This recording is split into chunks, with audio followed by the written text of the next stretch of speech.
Voilà, nous sommes avec le colonel à la retraite Gora Mbaye, qui a été commandant d'école donc du Britannique militaire de Saint-Louis et qui a joué un rôle fondamental également dans la renaissance de l'association des parents d'enfants de troupe. Justement, pour ce qui concerne cette association-là, quel souvenir vous gardez donc de cette association? Qu'est-ce que vous avez eu à faire pour la redynamisation de l'association?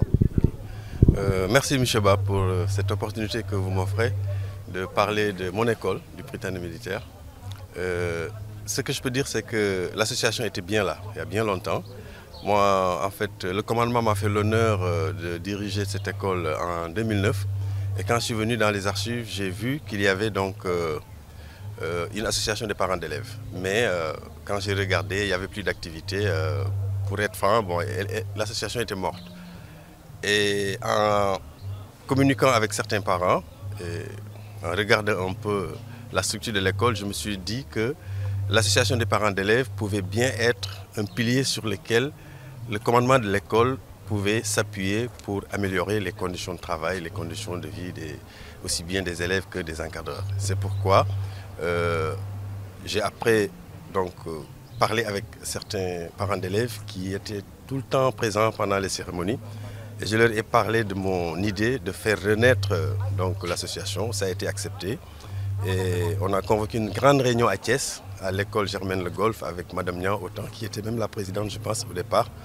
Et voilà, c'est comme ça que l'association a redémarré, donc a recommencé ses activités en 2010 ou 2011, je ne me rappelle plus exactement.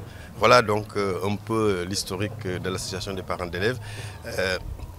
Que je remercie au passage parce que je suis de très près tout ce qui se passe à l'école et je vois que cette association est restée très dynamique et s'implique bien dans en fait, tout ce qui se fait à l'école. Vous avez également eu à diriger, vous l'avez dit, l'école. C'était à partir de 2009 pour 2 ans? Non, jusqu'en 2012. Jusqu'en 2012, voilà. Donc j'ai été commandant d'école de 2009 en 2012. Et voilà, donc en 2012, j'étais dans ma 3e ou 4e année, je pense. Donc j'ai été appelé à d'autres fonctions. Et vous avez vu les changements donc, notés depuis lors? Ah oui, ah oui. Ça a progressé? Ah oui. Ça s'est amélioré? Ça s'est beaucoup amélioré. Et là, je profite de cette occasion aussi pour rendre hommage à mes jeunes qui m'ont succédé à ce poste de commandant d'école. C'est vrai que nous avons fait de notre mieux pour apporter notre pierre à l'édifice. Et chaque fois que l'occasion m'est donnée de venir participer à une cérémonie ou en tout cas rendre visite au commandant d'école, discuter de l'école, je me rends compte que tous ceux qui sont passés après moi ont amené aussi quelque chose de plus. Voilà, et ça va de l'avant. Et pour pour dire vrai par rapport aux résultats, surtout ce qui est l'objectif du commandement, cette année, je pense que nous avons fait un carton avec non seulement 100% des résultats, mais avec 64 candidats, avoir les 60 avec des mentions, c'est vraiment en fait une prouesse. Et donc, je demande aux élèves qui sont donc là l'année prochaine, première terminale, à l'encadrement, au corps professoral et surtout au commandant d'école, en fait, de continuer dans cette lancée pour ne plus en fait, aller en deçà de ce que nous avons aujourd'hui. Moi, j'ai fait 4 ans comme commandant d'école, mais je n'ai jamais eu 100% au bac. On était toujours dans les 99, 99, bon, c'était satisfaisant. Mais vraiment, ces dernières années, le baccalauréat, c'est toujours du 100%. Et avec moi aussi, je me rappelle, on est parti de moins de 100% à 100% au BFM et ça continue. Et j'espère bien, avec l'aide de Dieu, le BFM qui va venir aussi, on sera à 100%. Je vais juste profiter de l'occasion pour dire que, en fait, le meilleur baromètre de l'excellence de l'école, une fois encore, ce n'est pas le concours général, où nous n'avons qu'une 60aine de candidats, par rapport aux autres établissements qui ont en fait des centaines de candidats. Ce n'est pas une raison, c'est vrai, mais en tout cas, c'est pour dire que l'école garde son statut d'excellence. Nous avons tout dit wolof nga wax ñu rek li nga xamante ne jàpp nga ko ci yëngu-yëngu association des parents d'enfants de troupe bi nga nekkee commandant ci atum 2009. Effectivement bi ma commandement bi wóoloo ba dénk ma lenge yi pour école bi pour marché loo école bi bi ma ñëwee xool ci kayit di gis naa ni association mi ngi fi woon. Il y avait bel et bien une association de parents d'élèves mais ci sama gis-gis bu ndaw ma xool ni association bi yëngatootul woon donc amatul woon benn activité.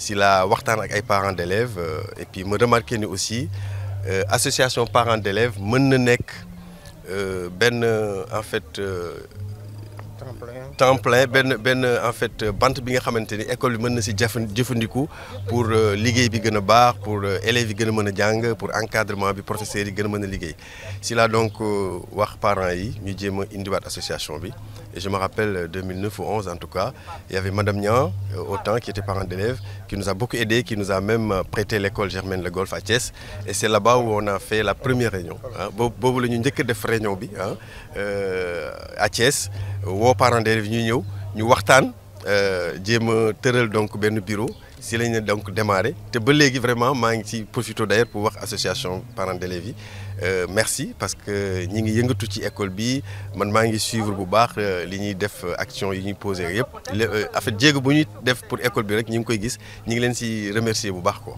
d'accord ñu bëggoon rek nga fàttali ñu jamono ji nga nekkee commandant d'école ak léegi coppite yi nga gis ci doxalin bi.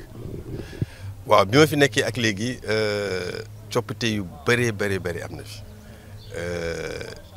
li ma mën a wax daal mooy xëy na bi ñu fi nekkee def nañ suñu kéemtalaay kattan pour jëmale école bi kanam mais ñi ñu jox lenge yi bu ñu leen dee cité kenn par kenn ba ki fi nekk tey ku nekk am na loo indi lu yokkute ci école bi waaw loolu daal laa mën a gis chaque fois daal su ma amee occasion ñëw ci benn cérémonie wala ñëw waxtaan ak commandant école bi ci affaire école bi dinaa gis ni am na ay yokkute yu bëri te loolu vraiment maa ngi ci profito di wax jaajëf ñi nga xamante ni ñoo toppoon sama gannaaw moom mu feeñ ci résultat élèves yi. voilà ci baccalauréat bi. voilà résultat baccalauréat ren bi moom vraiment dañuy wax encore gàcce ngalama parce que nga am téeméeri candidat juróom-benn fukki nga am astafurla juróom-benn fukk ak ñeent juróom-benn fukk yëpp am baccalauréat ñëpp am baccalauréat juróom-benn fukk yi yëpp am mention loolu maanaam